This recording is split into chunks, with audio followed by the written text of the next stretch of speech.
Imagine an object so sacred and so lethal that touching it meant death.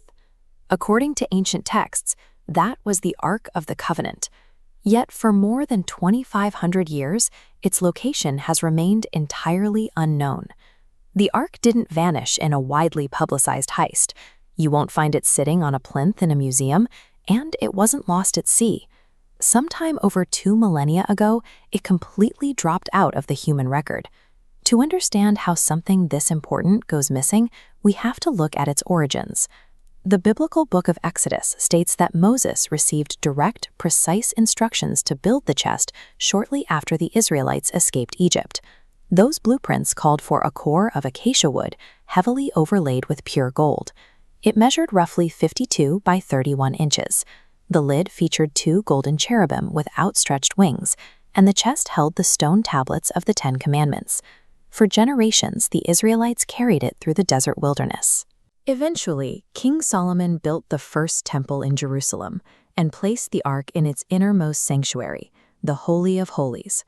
For Israel, this chest was the physical manifestation of a divine covenant.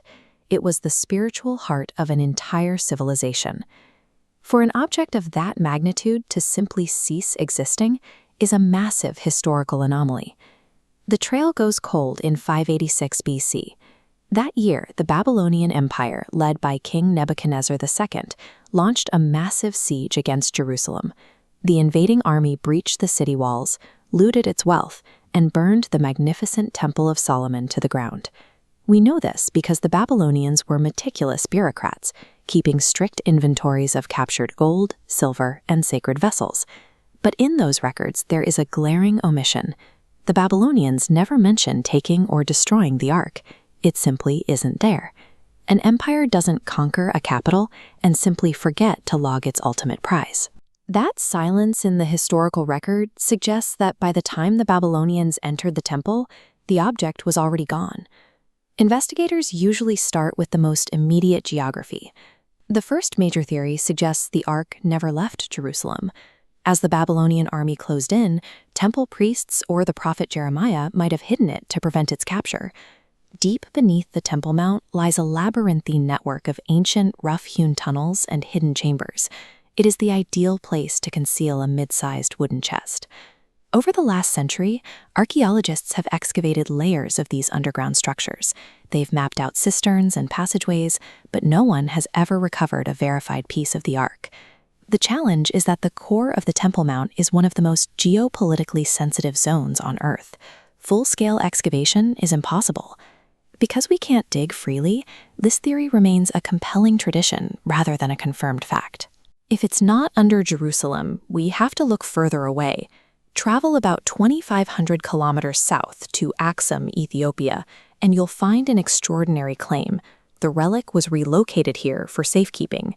According to the Ethiopian Orthodox Church, the Ark is currently resting inside a heavily secured chapel, right next to the Church of St. Mary of Zion. The rules here are absolute. Only one designated monk, known as the guardian of the Ark, is ever permitted to lay eyes on it. He lives out his days inside the compound and never leaves. This creates a roadblock for researchers. No historian, outside observer, or scientific instrument has ever been allowed inside those walls to authenticate the object. Millions of Ethiopian Christians hold this as a living faith, but without independent testing or physical verification, it remains outside the reach of history. Many secular historians favor a final, direct explanation. The Ark suffered the same fate as most spoils of war.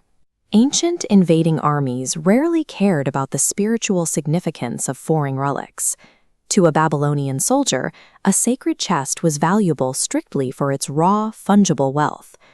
Under this scenario, the Ark was likely chopped apart immediately. The sacred acacia wood would be tossed into a fire, and the pure gold violently stripped off and melted down into ingots. This end neatly explains the missing Babylonian ledgers. Melted gold becomes generic currency. It no longer requires a specific line item in an inventory of captured artifacts. It is a theory that aligns with the realities of ancient conquest. But it is also a theory defined by destruction, leaving zero physical evidence behind for archaeologists to find. When you break down the evidence, you end up with a clear split. Biblical texts tell us how the ark was created, and later cultural traditions tell us where humans hope it survived.